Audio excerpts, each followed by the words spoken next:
Children with autism often have sleeping difficulties. They will have trouble falling asleep. They will wake up repeatedly during the night. They might have trouble separating from their parents who sleep in a different room, or they might just generally have a restless sleep and poor quality sleep, which then leads to grumpiness, tiredness the next day, and possible behavioral challenges.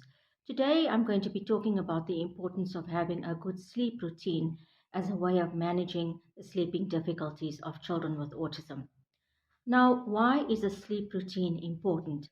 The importance of a sleep routine is that it trains the mind. It is a signal to the brain, telling the brain that it is now time for me to wind down, to lie down, to close my eyes, and to fall into sleep. Having a good sleep routine also creates a feeling of security and safety for your child, in that he then learns that this is how I am going to fall asleep every day.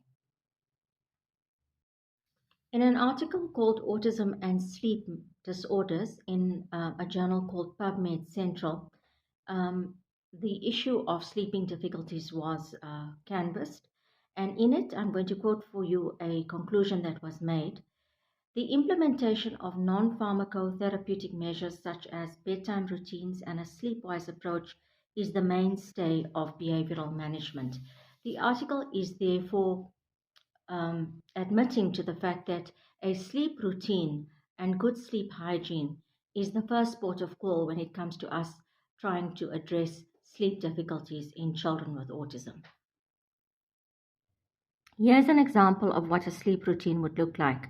It's very simple, and obviously, the simpler the better.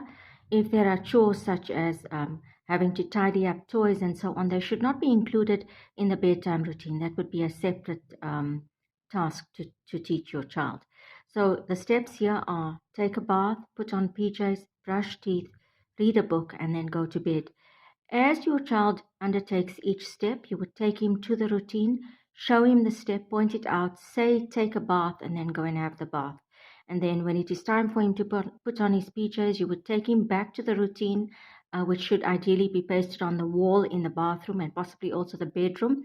And then you would point to put on PJs and then have him put on his PJs. And you would then take him through the routine in this way. Um, I would usually include something like a hug or a cuddle after reading the book. That might also include a bit of prayer time, and then you would put your child to sleep. Um, the stage where you put your child to bed would be very simple. You tuck him in, give him a good night kiss, uh, put on his bed light, put off the room light, close the door, and leave. A bedtime routine must be done at a particular time. So if you've designated 8 o'clock as the time when your child will begin his bedtime routine, then that is the time you need to do the bedtime routine every day. It's also important for you to have consistency when it comes to the bedtime routine. If, for instance, you start it on day one and day two, and then day three and day four, maybe something comes up and you skip it, and then you resume it on day five and six, and you find that on day seven and eight your child is having problems. This is because you have not been consistent in your application of the routine. The application must be consistent until such time as your child learns his routine and is able to master it. Look at some of the problems you might encounter when implementing the sleep routine.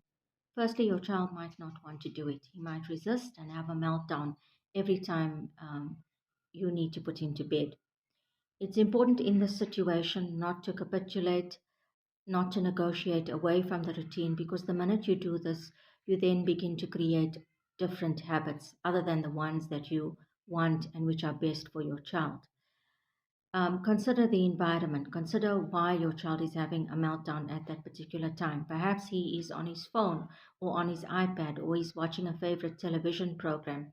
If that is the case, that might be the reason for the meltdown. And therefore, you need to ensure that the environment is adjusted so that by the time it gets to sleep time and the sleep routine, your child is amenable to doing it. And so, this means, for instance, removing iPads and phones perhaps half an hour before you begin the sleep routine, and having your child do some kind of quiet activity such as playing with a teddy, a doll, or building some Lego. Another problem you might encounter is that your child simply does not want to fall asleep without you. This is because you may have been in the past remaining in the room while your child is falling asleep. So your child is then not independent of you. He needs you, he needs your presence in order to fall asleep. And for this type of problem, you basically need to gradually fade out your presence in the sleep routine.